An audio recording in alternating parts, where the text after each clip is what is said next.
सदनामध्ये चर्चा व्हावी आणि त्यासाठी सगळं कामकाज बाजूला ठेवून आपण ही चर्चा घडून आणावी अशी ही विनंती आपल्याला मी करत आहे. अंबादास दानवे. सभापती महोदय, नाही करत नाही.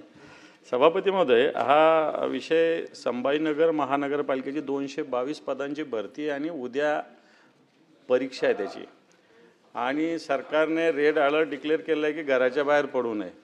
आणि ही 15 जिल्ह्यामध्ये, सभापतीमध्ये एका जिल्ह्यामध्ये ही परीक्षा नाही, 15 जिल्ह्यामध्ये परिस्थिती आहे. आणि काही विद्यार्थ्यांनी ही परीक्षा पुढे ढकलावी अशा प्रकारची मागणी केलेली आहे.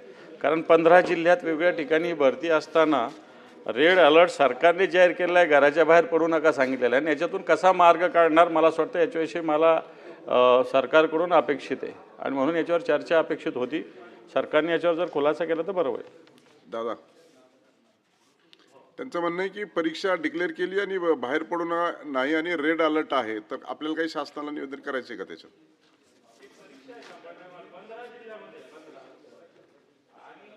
काही मुलांचे व्हॉट्सअप मेसेज आलेले आम्हाला की त्यांचं शासनाने या संदर्भामध्ये निवेदन करावे. हा बोला, संभाजीनगर मंत्री बोला. नाही, गेल्या 2-3 दिवसापासून महाराष्ट्रामध्ये सगळीकडे पाऊस पडतोय, परंतु या ज्या परीक्षा असतात या परीक्षेचा कालावधी, एक तर डेट मिळायला जी काही एजन्सी आपण अपॉइंट करतो त्याला 2 ते 3 महिने मिनिमम त्याचा पिरियड हा पुढे जातो.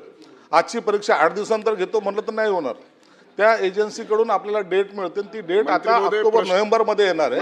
म्हणून आता शासनाने रेड अलर्ट आता रेड अलर्ट जरी असला तरी आम्ही सर्वांना सूचना दिलेल्या आहेत आणि ही परीक्षा वेळेवर होणार आहे. ठीक.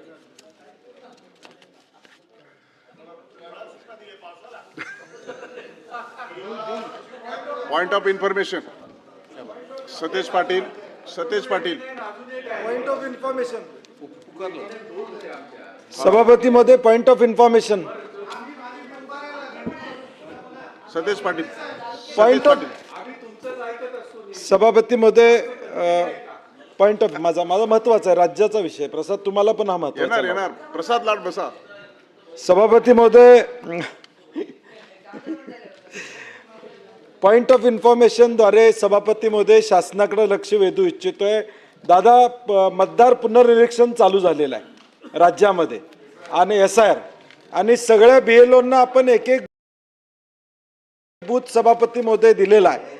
आणि त्या एक बूथमध्ये 1000 लोकांचा जर फॉर्म भरायचा असेल तर 2000 लोकांचे फॉर्म भरावे लागतात आणि एक फॉर्म त्या मतदाराकडे द्यावा लागतो, एक फॉर्म त्यांना स्वतःकडे या ठिकाणी घ्यावा लागतो.